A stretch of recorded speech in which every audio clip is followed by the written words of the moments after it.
안녕하십니까. 대한민국 시사 토네이도 김용민의 정치쇼 김용민입니다. 자, 지금 이 시각 2018년 4월 13일 금요일 아침 10시 5분 30초. 여러분이 가장 많이 찾아본 실시간 검색어 들여다볼까요? 먼저 원가 공개하라. 네, 이동통신사들에게 요금 원가를 공개하라. 대법원이 이렇게 판결했습니다. 통신비 많이 거품 끼었겠죠. 네, 그렇다면은 원가 공개하면 통신비 인하로 이어질까요? 모든 이들의 관심사입니다. 자, 그리고 문준용, 네, 문재인 대통령의 아들이 바로 문준용 씨죠. 그 이름이 검색어에 올랐습니다. 문준용 씨가 취업 특혜를 받았다 이러면서 자신에게 의혹을 제기한 국회의원들에게 민사소송을 제기한다고 합니다. 조현민 대한항공 전무 이름이지요. 갑질 논란에 또 휘말렸습니다. 광고 대행사 직원에게 물을 뿌렸다고 하는데요. 자, 광고업계 관계자들 조현민 전무의 갑질 이것만이 아니다 라면서 잇따라 증언을 내놓고 있는데요. 자, 땅콩 회항 사건의 주인공 조현아 사장의 동생이기도 하지요. 네, 이런저런 갑질 논란의 또 중심에 이 조현민 전무의 이름이 올랐습니다. 자, 금요일 김용민의 정치쇼, 브라운 아이드 걸즈의 아브라카다브라 말대로 될지어다 듣겠습니다.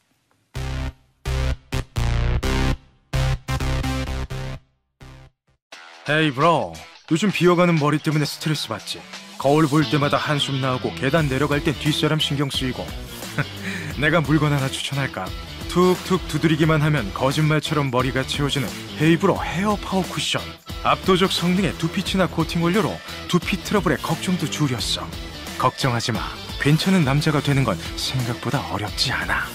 헤이브로 헤어 파워 쿠션. 포털에서 헤이브로를 검색하세요. 헤이브로. 싸다 싸. 판촉물 고래지트 판촉물 이잖아. 여기저기 둘러보면 고력이 붙은 판촉물 이봐 저봐 모바일 쿠폰도 고려기프트. 아 싸네. 공공기관 우선구매 대상 기업 판촉물은 역시 거기 고려기프트잖아. 와드몰은 정직합니다. 하지만 먹고 살 만큼은 남깁니다. 와드몰은 블링블링한 신상을 팝니다. 하지만 깊은 맛이 우러나는 보이차 세트도 팝니다. 보이차에서 티포트까지 대한민국 넘버원 차도구 쇼핑몰 와드몰. 검색창에서 와드몰을 찾아주세요. 김용민의 정치쇼 일부입니다. 서부간선도로가 막혀서 SBS 방송센터에 늦게 도착할 뻔했습니다. 그래서 만약 늦을 것에 대비해서 정상근 기자가 대신 오프닝 멘트를 준비했던 모양인가 봐요. 예, 정상근 기자가 잠시나마 진행할 뻔했습니다. 내가 그런 기회를 허용할 것 같습니까? 제가 지금 시리에 빠져서 말을 못하겠습니다. 네, 그래요. 정상근 미디어 오늘 생각보다 빨리 오셨네요. 네, 나오셨습니다. 네, 안녕하십니까. 정상근이가 대신 진행할 거라는 공포감이 저를 네. 날아오게 만들었습니다. 네, 네, 그렇습니다. 예. 모처럼 찾아온 기회인데. 아, 근데 그 여기 예. 피디님께서 용디께서 조금 네. 늦으신다고 해서 네. 갑자기 작가님께서 저를 이렇게 네. 부르시더라고요. 그래서 네. 부르더니 예. 너무 당연한 듯이 예. 오프닝을 준비하라고. 네. 전임 진행자 땐 네. 이런 일이 비일비재했던 모양입니다. 예전에 그 최영일 평론가께서 몇 번 진행을 시작하시는 걸 제가 봤었거든요. 예, 그렇습니다. 네. 그래요. 우리 최영일 평론가도 그렇게 네. 몇 번 대리 진행하더니 타 방송에서 지금 진행하고 있어요. 아, 그런가요? 예, 예. 네. 이모 방송이라고. 이모 방송이요? EBS밖에 없군요. 아, 네. 예. 아, 네. 그 이모 씨 할 때 그 이찬 줄 알았어요. 네. 예, 우리 송진영님 나비 넥타이 풍성하네요. 귀여우세요라고 하셨습니다. 예, 이 나비 넥타이가 네. 여러분 저 보는 라디오로 보시는 분들은 아시겠습니다만은 저희 전문소 CP께서 직접 네. 간의 수공업으로 수공업으로 만드신 거라고 합니다. 감사합니다. 예. 네. 자, 그리고 이수정님 목에 리본이 선물 포장 리본 같다고 하셨습니다. 저는 청취자 여러분의 선물입니다. 네. 예. 이 나비 넥타이가 너무 커서 나비 넥타이를 휘두르면 하늘로 날을 수도 있겠는데요. 그렇습니다. 예. 그리고 이 대충 그 고무줄로 네. 엮었는데 목이 딱 맞네요. 자, 이수정님 청취율 전화, 청취율 조사 전화 기다리는데 전화가 안 오네요. 예, 전 국민에게 다 드리는 전화가 아니라서 안타깝습니다. 그래서 저는 네. 국민투표를 제안하고 싶습니다. 국민투표로요. 국민투표. 네. 국민투표를 어떻게 인터넷에서 하는 건가요? 아닙니다. 직접 중앙선거관리위원회가 주관해서 해야 한다고 생각합니다. 그러면 개헌이랑 같이 하시죠. 2월 13일에 네, 어차피 알겠습니다. 크게 치르니까요. 네. 알겠습니다. 자, 그래요. 여러분 청취율 조사 기간입니다. 김용민의 정치 이쇼 SBS 러브 FM 진행자 김용민 네. 기억해 주시기 바랍니다. 청취율 조사는 다음 주까지 이어진다고 그렇습니다. 그렇게 들었습니다. 네, 라디오계에 한 1년에 4번 정도 조사하는데 네. 올해 4, 4분기 중에 4, 1분기 네. 1, 4분기군요. 1, 4분기 4, 1분기. 네. 1, 4분기 조사가 지금 진행되고 있습니다. 다음 주까지입니다. 여러분 전화 받으시면은 유선 전화가 뜰 수가 있어요. 네. 그럼 받아야지. 무조건 받으시기 바라겠습니다. 자, 여러분 감사합니다. 김용민의 정치쇼 애청자 여러분과 함께 쑥쑥 크고 있습니다. 정상근 기자와 함께하는 돈돈 브리핑. 자, 네. 오늘 문을 열겠습니다. 첫 소식은 뭡니까? 네, 그 남북 정상회담을 2주일여 앞두고 있죠. 예. 이 주변국들의 외교가 활발하고 또 치열해지고 있습니다. 예. 일단 블라디미르 푸틴 러시아 대통령이 어제 오는 6월에 한국과 정상회담을 하기로 했다. 예. 이렇게 전격 발표했습니다. 예. 6월이면 러시아 월드컵이 열리는 때여서 아마 겸사겸사 만나지 않을까 이런 추정이 나오고 있고요. 이와 함께 그 정의용 청와대 국가안보실장과 존 볼턴 미국 국가안보보좌관도 만날 예정입니다. 이 정의용 실장은 전격적으로 미국을 방문을 했고 이 취임한 지 3일 된 볼턴 보좌관을 만나는 것인데요. 예. 양측이 무슨 얘기를 나눌지 공식적으로는 확인된 바는 없습니다만 예. 이 남북 정상회담 그리고 북미 정상회담과 관련해서 이 비핵화 방안에 대해서 의견을 나눌 것으로 보인다. 예. 네, 언론이 이렇게 전망을 하고 있습니다. 네. 네, 이 미국에서는 지금 북한의 핵의 그 일괄 타결, 그러니까 한 번에 없애는 거를 원하고 있고, 우리는 단계적 해법을 좀 현실적이라고 보고 있어서 이거를 이제 잘 합의가 이루어지도록 네. 좀 의견을 만나서 좀 조율하는 차원인 것으로 보이고요. 네. 야치 쇼타로 일본 국가안보국장도 워싱턴을 방문 중인 것으로 알려져서 네. 이 한미일이 함께 논의를 할 가능성도 있다고 합니다. 그렇습니다. 이 4월 27일 남북 정상회담을 시작으로 지금 북한과 미국과 일본, 한국과 중국, 일본 그리고 예. 우리와 러시아가 만나는 게 확정이 됐고 그 여기에 이제 한미일 또는 그 남북미의 만남이 이루어질 가능성도 지금 배제할 수 없는 상황이죠. 그래서 예. 앞으로 2달여 동안 이 동북아를 둘러싼 외교전이 치열하게 이루어질 것으로 보입니다. 네. 남북 관계 개선만이 그 한반도 정세의 핵심 변수가 되는 게 아닙니다. 네. 주변 나라와 어떤 또 이런 한반도 정세에 대한 인식 공유를 하느냐 이것도 굉장히 중요한 문제거든요. 그렇습니다. 또 예. 한반도 주변을 둘러싼 이 주변국들이 거의 세계적으로도 굉장히 강력한 힘을 가지고 있는 국가들이어서 예. 네, 이런 국가들과 함께 좀 같이 나아가지 않으면은 네. 쉽게 네, 우리의 목표를 이룰 수가 없을 것 같다라는 생각이 좀 들어요. 한반도와 한반도 주변국을 통틀어서 네. 스트롱맨이 대통령 국가 지도자가 아닌 나라는 대한민국밖에 없습니다. 예. 그런 점에서 보면은 네. 우리가 어떻게 보면은 이성적으로 네. 합리적으로 중심을 잡을 수 있는 어떤 그 환경이 조성됐다라고 봐도 될 것 같아요. 네. 예, 그 예. 미국의 타임지는 네, 문재인 대통령을 협상가라고 이름을 붙였었죠. 예. 네. 영어로 했을 텐데. 네고시에이터인가? 아, 그렇습니다. 네, 제가 그렇습니다. 스펠링까지는 묻지 않겠습니다. 네. 예. 넘어가죠. 그리고 이 한겨레에 따르면은 그 북한이 미국과 실무 접촉을 하던 중에 5가지 비핵화 요구 조건을 제시한 것으로 알려졌는데요. 네. 이 첫째가 미국 핵 전략 자산의 한국 철수, 이 두 번째가 한미 전략 자산 훈련 중지, 세 번째는 재래식 핵무기 공격 포기, 네 번째는 평화협정 체결, 다섯 번째가 북미 수교였습니다. 예. 이 주한미군 철수는 없었다고 하고요. 그러니까 우리가 핵을 처리할 테니 한반도에서 핵정진 위협을 만들지 말아라. 이 정도 수준인 것 같습니다. 예, 알겠습니다. 영주에서 뭐 폭발 사고가 있었던 모양이죠? 네, 그렇습니다. SK 머티리얼즈, 네, SK 머티리얼즈 영주 공장에서 폭발 사고가 일어나서 예. 유독가스가 누출이 됐다고 합니다. 예, 예. 오늘 오전 6시 36분께 벌어졌던 일인데요. 이 유독가스가 담긴 탱크가 폭발을 했다고 합니다. 예. 이 사고로 이 탱크에 있던 화학 물질인 육브라 텅스텐이라는 물질이 약 1.8톤 가량 유출이 됐다고 하고요. 예. 이 육브라 텅스텐이라는 물질은 이 물과 만나면은 불산으로 변한다고 해요. 아이고. 이 불산이라고 하면 이렇게 들이마시면 호흡기가 손상될 수 있는 네, 유독가스로 분류가 됩니다. 경북 구미에서 불산 누출 사고가 있었던 기억도 나고요. 네, 그렇습니다. 이 소방 당국이 현장에 출동을 해서 지금 사고를 수습을 하고 있는데 인근 주민을 대피를 시켰고요. 현재까지 파악된 인명 피해는 없습니다. 예. 근데 이 SK 그 머티리얼즈 영주 공장 같은 경우에는 사고가 난 게 이번이 처음이 아니에요. 이 공장의 옛날 이름이 OCI 머티리얼즈인데 예, 예. 2012년과 2013년에 이 폭발이나 화재 사고가 3번이나 벌어졌다라고 합니다. 예. 그래서 2013년 8월에는 이 독성 혼합가스가 누출이 돼서 화재가 발생을 했고 이 사고 처리를 위해서 가스 밸브를 잠그려던 노동자 한 분이 네, 부상을 입기도 했었고요. 예, 예, 예. 2014년 4월에는 이 가스관을 둘러싸고 있던 보온재가 폭발을 해서 한 분이 숨지고 4분이 다치는 사고도 있었습니다. 예. 그러니까 정말 작은 사고도 일어나서는 안 되는 이 유독물질을 다루는 공장인데 예. 이 계속 좀 사고가 좀 빈번하게 발생하는 셈이죠. 예. 그래서 사고 수습도 수습인데 좀 근본적으로 문제 해결이 좀 시급하다. 이런 사고가 네, 이런 잦은 지적이 공장이라면은 관계 당국에서 네. 관리 감독을 요주의 대상으로 삼고 네네. 열심히 했어야 했는데 네네. 이 사고가 또 났네요. 그렇습니다. 뭐 지금이라도 빨리 대응을 좀 대책을 좀 마련해야 될 것 같습니다. 예. 그래서 이런 사고가 2번 다시 없도록 해야 되겠습니다. 인명 피해는 없는 거죠? 네, 아직 인명 피해는 아이고. 보고되지 않았습니다. 예. 자, 조현민 대한항공 전문가요? 네, 예. 대한항공 전무입니다. 예. 갑질 논란. 네.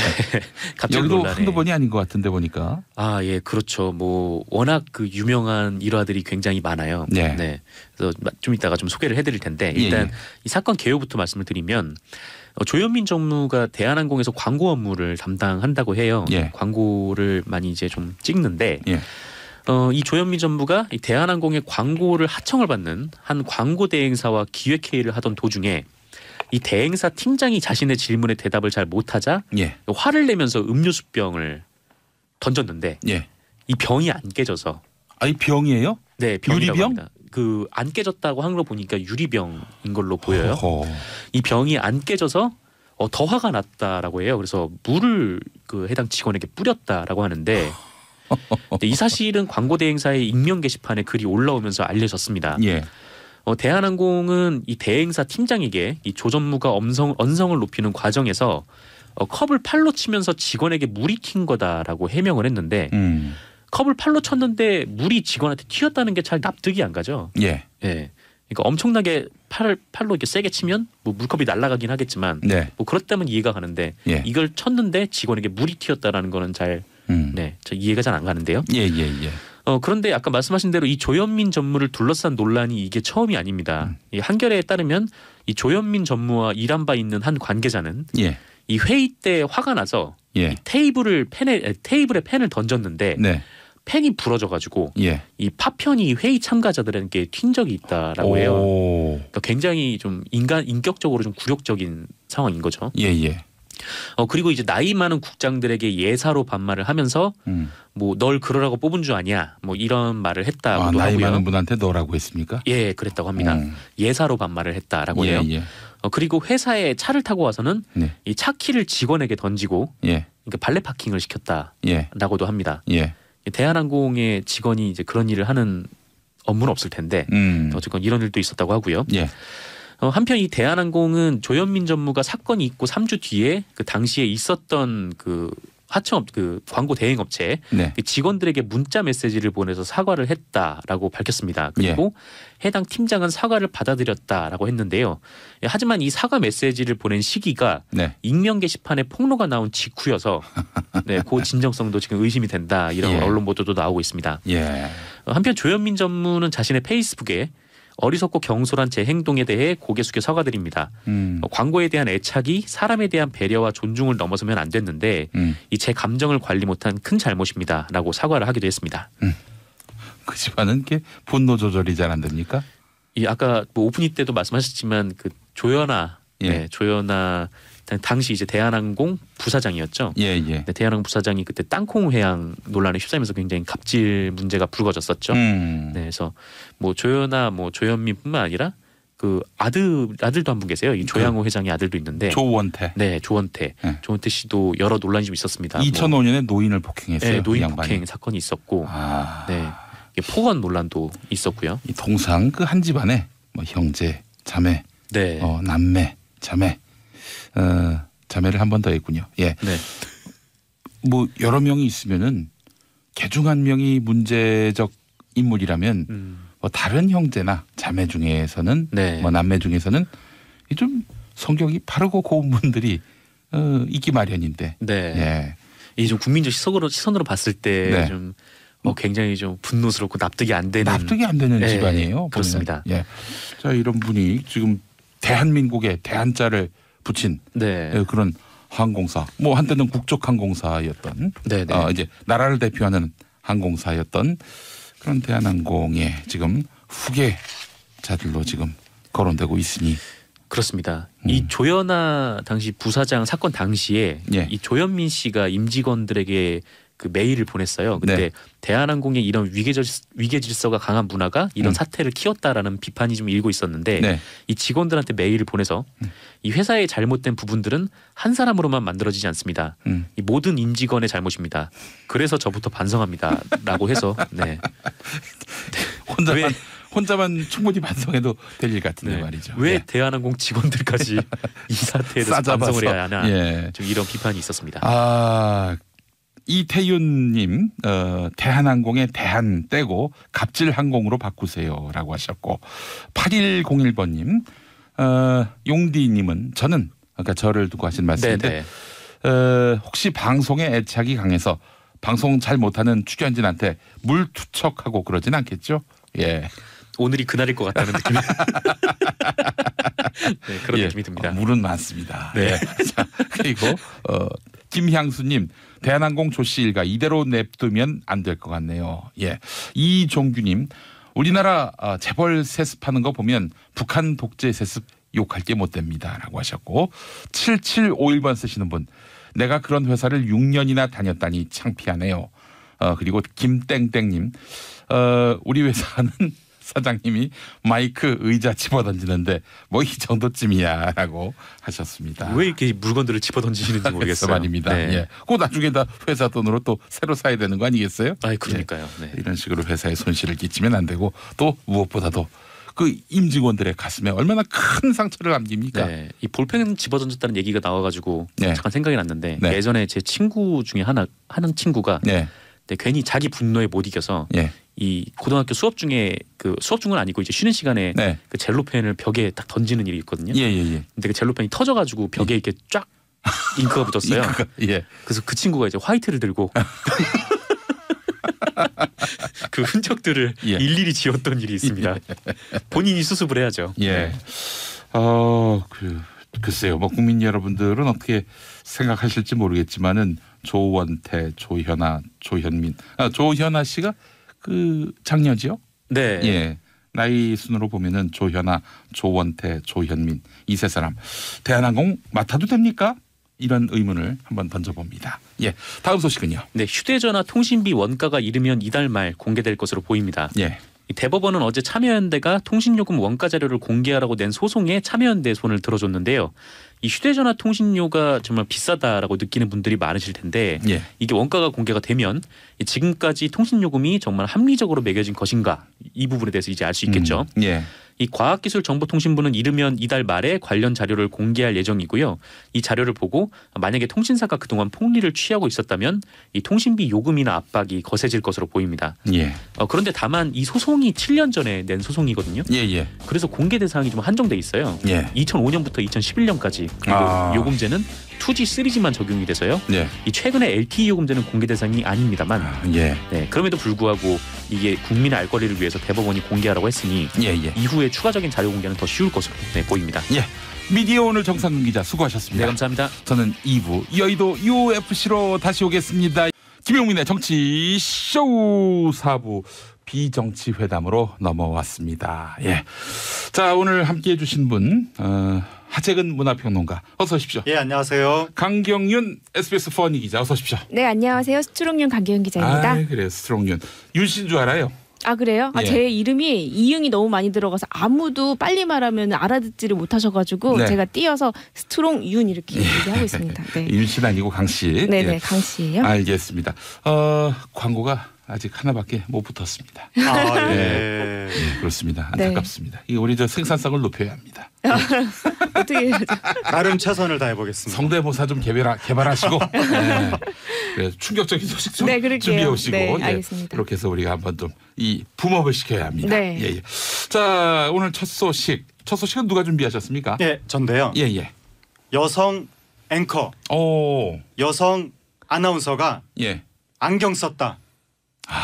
이 소식이 되겠습니다. 예. 이 업계에서는 굉장히 파격으로 이제 예, 알고 있지만은 아니 여성 아나운서가 안경 쓴 게 뭔 예. 대수야 이렇게 얘기하는 분도 있지만 예, 여성 아나운서가 예. 안경 끼고 방송하는 건 참 보기 힘든. 네. 보기 힘든 정도가 아니라 예. 지상파에서 예. 안경을 쓴 건데 예. 거의 유례가 없는. 그러니까 이제 파업 기간 중에 인력이 없으니까 예. 그 이 간부급 되시는 분이 예. 안경 쓰고 나온 적은 있어요. 예. 네, 예. KBS 근데- 유혜리 앵커였죠. 네. 근데 정규 뉴스 시간에 평상시에 그 여성 앵커가 안경을 쓰고 진행한 적은 없었고 예, 예, 예. 이제 종편에서 그 뉴스 때 여성이 안경을 쓰고 나온 적은 있는데 예. 메인 앵커가 아니라 이제 한 코너 정도 코너에만 나왔어도 굉장히 화제가 됐었는데 어. 요번에 이제 앵커 역할을 하는 여성 아나운서가 안경을 쓰고 나와가지고 네. 이게 왜 화제가 돼야 되나 막 그런 생각이 들기도 하지만 네. 화제가 됐습니다. 예, 그렇습니다. 좀 씁쓸한 이면도 사실 있는 그렇죠. 것이고요. 완전 씁쓸한 거죠. 예, 예.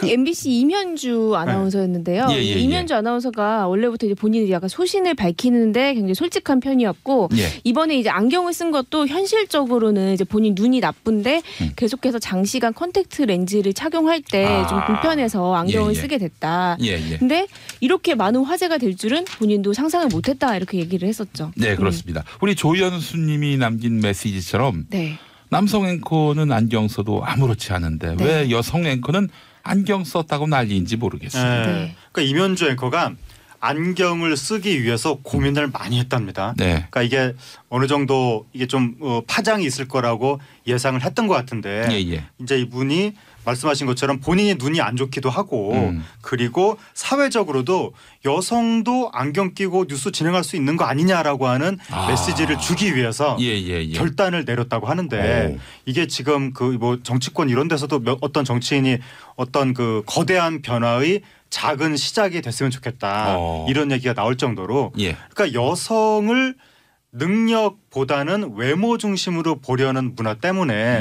그러니까 기본적으로 남자는 이제 능력 중심으로 보니까 안경을 쏙 쓰고 이래도 되고 그런 게 있는데 예. 여성의 경우에는 안경을 쓰면 미모가 좀 이제 뭐 바랜다. 네. 안경을 벗고 화장을 예쁘게 해야 더 예뻐진다. 예. 이런 시각이 있어서 예. 그러니까 여성은 외모 중심으로만 이제 그 위치를 지우다 보니까 결국 안경을 안 쓰는 문화가 방송계에 정착이 됐다는 거죠. 사실 또 저는 좀 보기 그랬던 게 뭐냐면은 네. 지금은 거의 안 그렇습니다만은 고참급 거의 국장급 네. 되는 남성 앵커에 네. 입사한 지 얼마 안 된 네. 여성 아나운서 네. 항상 이런 식으로 이제 네.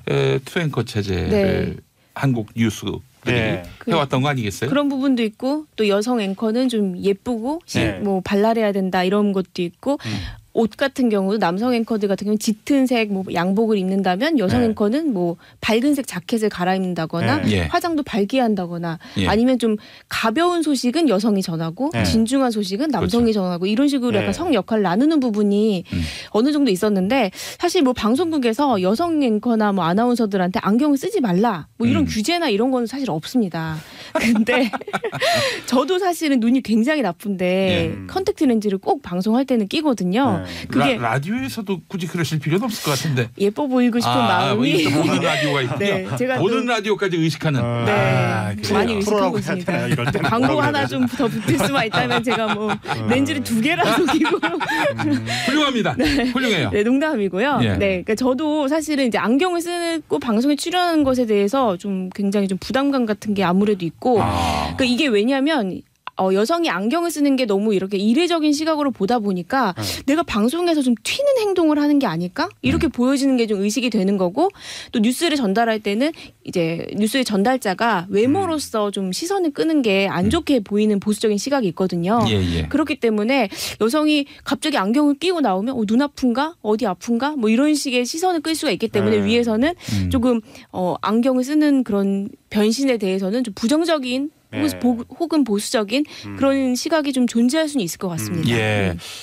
정강욱님 여성 앵커가 안경 쓰고 네. 방송한 것은 김용민이 공복으로 방송 진행하는 것과 네. 마찬가지다. 아직은 이런 일이 없었죠. 아이고 어떻게 공복으로 삽니까? 그러니까요. 제가 예. 구내식당에서 자주 뵙는. 네, 그렇습니다. 네. 항상 뱃속에선 축적이 되어 있는 상황입니다. 예. 네. 자, 문영숙님 정말 멋지던데요. 오늘도 안경 쓴 거 봤습니다. 멋졌습니다라고 하셨고 김영숙님 신선했어요라고 하셨습니다. 네. 예, 그래요. 저는 그래서 네. 아니 뭐 무슨 나이가 있고 네. 또 뭐 외모가 있어야 뭐 그 앵커를 한다 이런 어떤 특정한 조건이 있어야 한다 이런 그 고정관념을 깨는 네. 거 이것이 네. 매우 중요하다. 그렇죠. 네. 예. 그러니까 이게 남자들은 나이를 먹어가면서 점점 이제 그 이 자리가 더 공고해지고 더 그 사람에 대한 신뢰감이 생기고 예. 그런 측면이 있는데 아까 왜 나이 차이 많이 난다고 말씀하셨는데 예. 여성은 그 전에 같은 자리에 있다가도 나이를 조금 먹어가면 바꿉니다. 다른 젊은 여성으로. 예. 그래가지고 이 뉴스도 그렇고 연예 정보 프로그램이라든가 예능 쪽도 그렇고 남자는 굉장히 오랫동안 진행을 하는데 예. 여성 진행자는 젊은 여성들을 계속 이렇게 빠른 주기로 바뀌는 경향이 있어서 그러니까 여성을 그냥 외모 중심의 분위기를 돋우는 존재 예. 이런 식으로 생각하는 경향이 있고 네. 그리고 또 우리나라 뉴스가 뉴스 끝날 무렵에 나오는 그 이 일기예보 네. 그것도 보면 기상예보관을 옛날에는 그 전문가가 했었거든요. 네. 예. 근데 요즘은 무조건 젊은 여성으로만 하려고 네. 하는 그리고 의상도 이렇게 착 달라붙는 파티복 같은 그런 의상을 항상 입히는 그쵸. 이런 문제가 있어서 여성의 상품화라든가 또 여성의 지나친 외모 지상주의 이게 우리나라 방송계에 뿌리 깊게 깔려 있는 문화가 아닌가. 네. 예. 몇 개의 직업이 있는 것 같아요. 네. 그러니까 스튜어디스나 여성 방송인들 같은 경우는 이제 안경을 잘 쓰지 않는 그런 게 있는데 그래서 이번에 더욱더 신선하게 다가왔던 것 같아요. 예, 그래요. 그러니까 이 여성한테 안경이라는 게 드라마에서 보면 여주인공이 안 예쁘다는 설정일 때 꼭 쓰는 게 안경이거든요. 그 여주인공이 예뻐진다 그러면 안경을 벗거든요. 예, 예, 그러니까 예. 안경이 예쁘다 안 예쁘다를 가르는 기준점 같은 어떤 고정관념이 있는데 그러다 보니까 여성한테 외모를 강조하다 보니까 안경을 쓰면 안 된다. 네. 이런 암묵적인 룰이 있는 것 같습니다. 예. 신길수님 예전 방송사 근처에서 안경원에서 일했는데 여성 아나운서들 대부분 컨택트 렌즈 자주 사러 왔던 기억이 납니다라는 말씀 남겨주셨고 네. 이진아님 맞아요. 외근 나갈 때 안경 쓰면 옆에 상사분이 막 뭐라 하고 그래서 라식 수술을 했는데 안경 쓴 게 왜 이상한 건지 따지지 못한 게 후회스럽네요라고 하셨습니다. 저는 그 북한의 그 리춘희 방송원 네. 네. 네. 그 1943년생 올해 74입니다. 이분이 아직도 예. 나와가지고 조선민주주의 인민공화국 이러면서 이제 네. 네. 방송하지 아직도 않습니까? 목소리 까랑까랑하죠. 그분이 예. 이른이 넘었으니까. 그렇습니다. 전 그래서 예. 아니 나이가 많이 든 여성은 뭐 방송하면 안 된다. 네. 뭐 무슨 저기 TV에 나오면 안 된다. 네. 이런 고정관념부터 깨야 합니다. 깨야죠. 예. 그리고 또 안경의 문제가 안경이라는 게 사람이 뭐 책을 많이 읽었다, 지적이다 그런 이미지가 조금 있는데 예. 그 여성한테 지적이기를 기대하지 않는 문화가 있어요. 이것도 편견인데 예. 그러다 보니까 여성이 안경 쓰면 너무 똑똑해 보이고 이건 뭐 사람들이 싫어할 수 있다. 이런 암묵적인 생각 때문에 예. 또 이제 그런 여성이 것이 있나요? 안경을 벗도록 하는 예. 이런 게 있는 거죠. 그러니까 과거에 선거 때 그런 거 있었잖아요. 그 무리를 크게 빚은 그러니까 전직 의원이 새로 출마하는 여성 그 후보자들한테 여자가 똑똑해 보이면 안 된다라고 이제 강연을 했다가 한번 크게 문제가 된 적이 있었는데 예. 그러니까 우리 사회에 그런 편견이 있는 거죠. MBC한테 놓쳤네.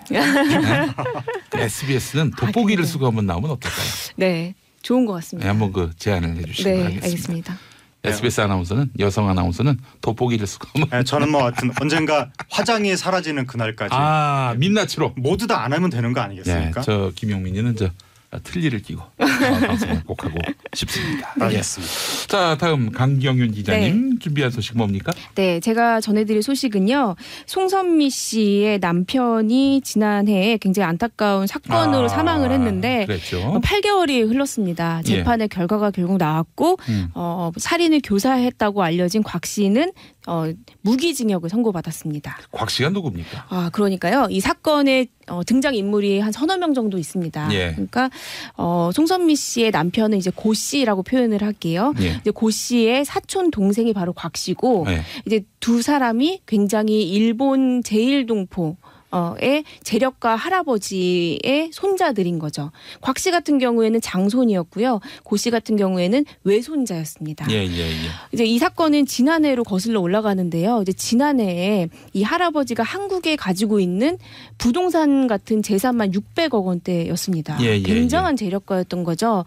그러니까 이 장손인 곽 씨가 할아버지의 재산이 탐이 나서 예. 할아버지의 사문서, 그러니까 인감 같은 그런 서류를 사문서 위조를 해서 모든 재산 자신의 것으로 소유권 이전 등기를 했습니다. 예. 이게 1차 사건이었고요. 이로 인해서 할아버지가 이 장손인 곽 씨를 고소하는 사태가 벌어졌고 수세에 몰린 곽 씨가 할아버지를 대신해서 돕고 있었던 고 씨를 살인 교사했던 사건입니다. 사실 제가 이것을 지난해부터 계속 취재를 해왔고요. 예. 재판도 적어도 서너 번 정도는 계속 방청을 하면서 네. 메모하면서 이 사건을 계속 추적을 했었는데요. 네.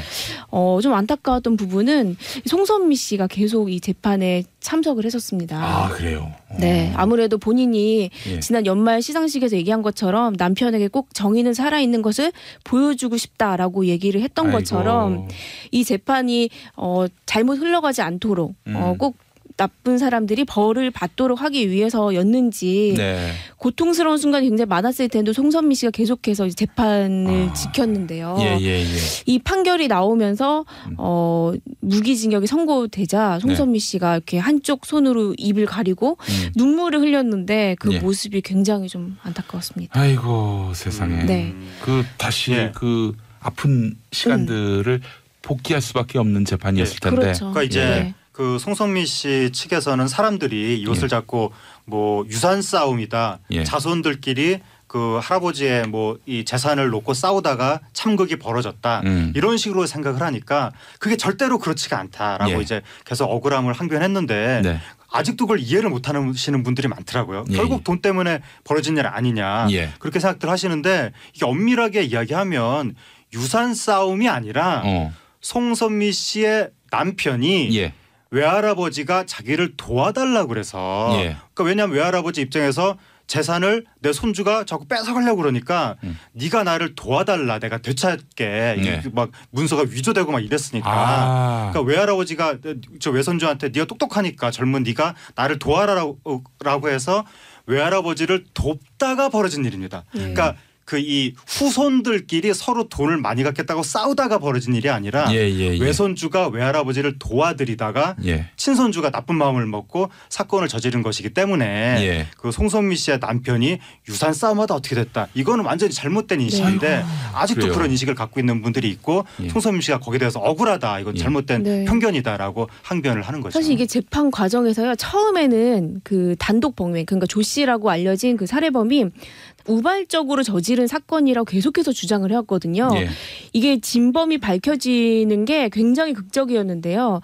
그 이유가 조 씨가 계속 이렇게 자신의 단독 범행이라고 주장을 하다가 나중에서야 검찰 수사 이제 중반까지 접어들어서야 본인이 곽 씨에게 20억 원을 받기로 약속을 했고 또 가족들을 이제 필리핀으로 다 데리고 가서 편한 노후를 보장받는 조건으로 했다라는 건데요. 예. 근데 검찰이 압수수색을 통해서 이 곽 씨의 컴퓨터에서 굉장히 중요한 증거물을 발견을 했고 이를 토대로 조 씨에게 압박을 하니까 조 씨 같은 경우엔 처음에 변호사 비용까지도 다 약속을 받았던 걸로 보이는데요.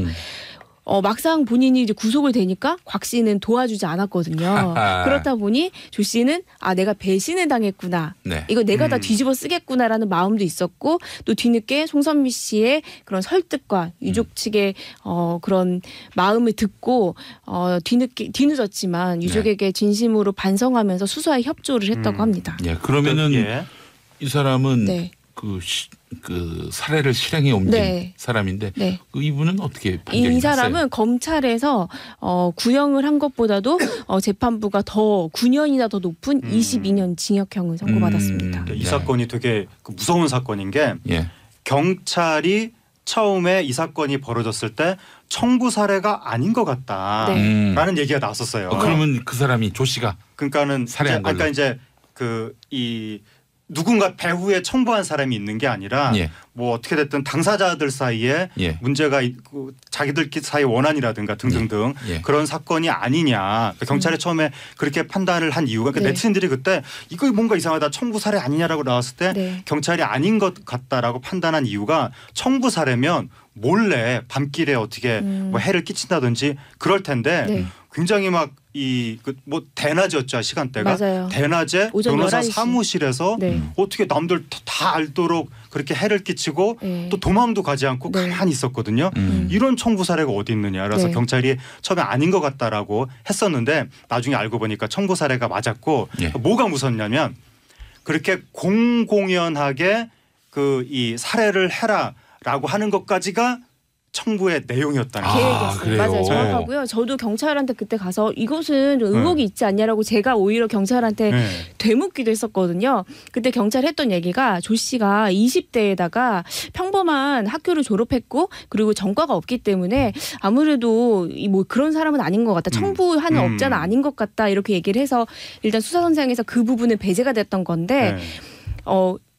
말씀하신 대로 백주에 그것도 변호사 사무실에서 네. 일이 있었던 이유는 실제로 곽 씨가 더욱더 공포스럽게 하기 위해서 그러니까 그 할아버지의 그 가족들에게 더욱더 공포를 심어주기 위해서 그 고인이 된 고 씨의 뭐라고 해야죠? 매형이라고 하나요? 매형이 변호사거든요. 매형이 보는 앞에서 그런 범행을 끔찍한 범행을 시킨 거죠. 그러니까 그게 더욱더 그 재판부에서 이런 판결하기를 이 사건은 너무나 반사회적이다. 그리고 계획적이고 치밀했다. 그래서 더욱더 무기징역에서 선고하게 된 것입니다. 예. 네. 아이고 참. 그래서 송선미 씨가 결혼 굉장히 지금 다복한 가정을 꾸려가지고 네. 아이도 이제 막 낳고 네. 예. 굉장히 그 남편하고 사이도 좋았다고 알려지고 굉장히 있거든요. 좋았습니다. 그 알콩달콩 막 이제 새 가정을 꾸려가고 있는 찰나에 이렇게 비극적인 사건이 아이고, 터져서 정말 세상에. 너무나 많은 사람들이 안타까워했었는데 네. 결국 법정에서 송선미 씨가 눈물을 보여가지고 네. 네. 좀 지금 아이도 걱정입니다. 지금 아이도 키워야 되는데. 네, 근데 살인 그 교사범 같은 경우에는 선고가 딱 되니까 굉장히 억울한 막 제스처를 취하면서 저도 방청석에 있었는데 막 방청석에 보면 손을 막 휘저으면서 이해 안 간다 막 이런 반응을 보였는데요. 제가 안타까웠던 부분은 이 사건을 취재하면서 이제 고인이 된 분의 지인들을 좀 취재를 하는 과정에서 이제 그분들이 그런 얘기를 했어요. 생전에 고인이 자꾸 누가 나를 미행하는 것 같다. 그래서 너무나 불안하다 이런 얘기를 했었거든요. 예. 근데 실제로 이번 재판에서 드러나기를 조 씨가 실제로 흥신소에 문의를 해서 그 고인이 된 분의 차량에다가 위치 추적기도 붙였고 이런 내용들이 이제 나타나면서 그 고인이 그 범행 그러니까 그 비극적인 사건 그 전후에 느꼈을 그 공포를 생각하면 좀 마음이 많이 아팠습니다. 예, 알겠습니다. 네. 아, 송선미 씨. 네. 이제 안타깝습니다. 이제부터는 좀 꽃길만 걸으셨으면 네. 좋겠습니다. 예, 예. 조용필 씨가 데뷔 50년. 네. 네, 정말 예, 조용필 씨가 1968년에 예. 데뷔를 해서 음. 지금 2018년이니까 네. 50년 아. 데뷔 50년 됐습니다. 반세기네요. 우리나라 대중음악계에서 조용필은 영원한 슈퍼스타라고 해야 되지 않겠습니까? 엄청난 분이죠. 예, 그러니까 예. 이분이 처음에 데뷔해가지고 돌아와요 부산 항해로 예. 빵 떴는데 예. 근데 이제 그 박정희 정부가 안식년을 하사했죠. 그때 일제히 그 대마초 단속을 하면서 예. 그래가지고 그때 한 3년 정도를 다시 돌아올 수 있다는 기약이 없는 상태에서 허송세월을 했는데 예. 그때 조용필 씨가 막 절망해서 술 먹고 다니고 그런 게 아니라 네. 그때 기약이 없었는데도 조용필 씨는 그때 뭐를 했냐면 발성 연습을 한 겁니다. 그래서 우리나라 전통적인 판소리 하시는 분들이 명창들이 발성 연습했던 전통적인 방식을 그대로 따라하면서 그때 이제 득음을 한 거죠. 그 상황에서 1980년에 해금이 되니까 예. 이제 해금이 되자마자 누가 사랑을 아름답다 했는가 이 노래 네. 그 창밖의 여자 예. 이걸로 한국 그 역사상 최초로 단일 앨범 100만 장 돌파. 그 다음에 한국 역사상 최초로 누적 판매 1000만 장 돌파. 한국 역사상 최초로 NHK 홍백 가합전 출연. 아마 그 일본에서 최초로 한국 가수 최초로 100만 장 팔았을 거예요. 네. 등등등 최초의 기록을 갈아치우면서 예. 이분 때문에 가요톱10도 그거 생겼죠. 제한 한 사람이 몇 주 이상 못한다. 나 오, 5주 이상 그래요? 못한다. 오. 조용필 씨 그 때문에 전까지는 생긴 거예요? 제한이 없었는데 어. 맨날 조용필 씨가 1등하니까 이건 안 된다라고 해가지고 5주 이상은 못하게 어. 제한이 생길 정도로 네. 일세를 풍미한 분이었는데 네. 그렇게 80년대 90년대 일세를 풍미한 분들이 지금은 사실 옛날에 히트곡 가지고 이제 뭐 디너쇼를 한다든지 그렇게 활동하실 것 같은데 예. 아직까지도 신곡을 내면서 바운스 어. 바운스가. 그렇죠. 후배들의 귀감이 되는 예. 활동을 했었는데 지금 50주년 그 콘서트를 예. 다음 달에 하게 되고 지금 이번 달부터 50주년 공식 활동을 시작해서 예. 화제가 되는데 예. 이분이 50주년 활동을 개시하니까 오빠 부대가 아이고. 이 조용필 씨 여의도에 나타나니까 다시 오빠 부대가 네. 여의도에 등장을 해서 예. 지금 연일 화제가 되고 있습니다. 굉장히 아, 신기했어요. 그래요? 성대모사 한번 하시죠. 아, 그 조용필 씨는 네. 못하고 네. 조용필 씨를 부르는 네. 이덕화 씨. 안녕하세요. 여러분의 덕화 인사드리겠어요. 이어지는 무대 조용필 씨 부탁해요. 비슷한 것 같습니다. 권해하는 아니 근데 네, 사실 살짝 해봤습니다. 조용필 네. 씨가 참 위대한 슈퍼스타라고 보는 맞아요. 이유가 네. 노래만 혹은 뭐 인기만 맞아요. 이렇게 추종하는 것이 아니라 일정 부분 사회적 역할. 음. 예. 얼마 전에 또 북한에 가서 네. 노래를 부르는 것도 있었지만은 모두가 다 광주 민주화 운동을 이야기할 수 없었을 때 네. 생명이란 노래를 아시네요? 통해서 오. 예. 광주에 조용필 씨 지인도 그거 잘 모르던데. 예. 말씀하신 대로 그 생명이란 노래가 광주 민주화 운동의 그 돌아가신 분들을 추모하는 의미를 담은 노래였는데 예. 사람들이 잘 모릅니다 이거를. 왜냐하면 당시에 이걸 대놓고 이야기할 수 없는 사회 분위기였기 때문에 네. 뒤늦게서야 조용필 씨가 사실은 그랬다라 이제는 말할 수 있다라고 네. 나중에 이야기했는데 네. 이게 널리 알려지지 않아서 대중음악 평론가 강원 선생과 이 네. 대화에서 조용필 씨가 한 말입니다. 생명이란 노래는 명백히 광주 학살에 대한 분노를 담은 노래다. 나는 체질적으로 정치와 거리가 멀다. 하지만 수감 중에 또 수감이라 네. 하면 이제 네. 그때 맞죠. 네. 사건 때문에 교도소에서 개구멍에서 내 노래를 듣고 이놈이 어떤 놈인지 궁금해했다는 김지아 씨도 만난 적이 있고 그런 인연 중에 내가 어머니라고 불렀던 전옥숙 여사와 같이 노래를 만들었다. 예. 생명이란 노래는 내 나름대로의 투쟁이었다. 예, 이런 이야기. 그리고 조용필 씨가 나중에 6월 항쟁 관련된 노래도 만들었고 영화네요, 영화. 예. 그리고 그 재산도 지금 재산이 별로 없거든요 조용필 씨가. 아 그래요? 예, 그러니까 자산가 부인하고 결혼을 했었는데 네. 부인이 남겨준 유산도 다 기부했고 본인이 그 여러 가지 소득이 생길 때마다 항상 기부를 하기 때문에 네. 그 굉장히 어떤 사적인 면에서나 음악적인 면에서나 후배들의 가요계에 네. 귀감이 되는 분이죠. 하평론가님은 거의 조용필 씨 전문가인데요. 이 정도 갖고 전문가라고 얘기를 할 수는 없지만 네. 우리 저 누구야? 하재근 평론가하고 저하고 나이 차이가 크지 않고 같은 세대입니다. 아 그러신가요? 예. 우리에게 조용필은 굉장히 큰 의미가 있어요. 어떤 의미인가요? 예? 어떤 의미? 소녀시대 같은 의미. 저 초등학교 때 조용필 노래 가사 받아 적고 막 그랬으니까 이런 저 추억이 같은 있으시군요. 경우에 그렇습니다. 그리고 조용필 씨는 한국뿐만이 아니라 북한에서도 요번에 리설주가 네. 조용필 선생이라고 북한에서는 이렇게 존칭이라고 합니다. 예. 조용필 선생이라고 하면서 그 조용필 씨 건강을 염려하기도 했고 네. 그리고 북한에 스타한테 사인을 받는 문화가 없는데 예. 현성월 단장이 이번에 조용필 씨 사인을 받았다는 거 아닙니까? 그러니까 그럴 정도로 북한에서도 인정을 받는 거죠. 예, 그래요. 그 김정일 북한 국방위원장도 조용필 씨 노래를 꽤 좋아했었고. 그게 오래 찼지. 그게 오래 찼지. 네. 아이고 세상에. 엄청나게 그 좋아했다는 노래까지 거 아닙니까? 약간 그 북한에서 사랑을 받았다는 네. 그런 이야기를 나누면서 비정치 회담 여기까지 해야 될 것 같습니다. 네. 예, 함께해 주신 강경인 SBS 포니 기자 수고하셨고 감사합니다. 하재근 문화평론가 수고하셨고 감사합니다. 저 김용민도 굉장히 수고를 많이 했습니다. 맞습니다. 오늘. 수고하셨습니다. 네. 2배 하셨습니다. 예, 내일 11시 때에 다시 만나 뵙겠습니다. 여러분 안녕.